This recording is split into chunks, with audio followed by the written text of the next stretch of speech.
Леша, загубихте днес от шампиона. Как видя двубоя? Загуби сме од посилен одбор. Пардон на мој болгарски, још ga учим.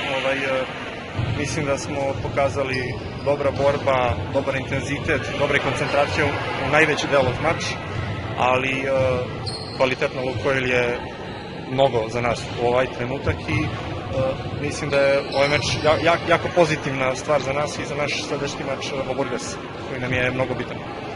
Tako за следващия мач ще питам. Два мача имате до края на сезона с Черноморец и Черно море. Какво очакваш от тях?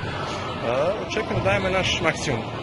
Što se tiče Черно море, да идемо да играме максимално и да реванширamo се за загуба у први дел. A što se tiče Черно море без Варна, morаме да заштитиме наш home court, наш домашни терен, tako da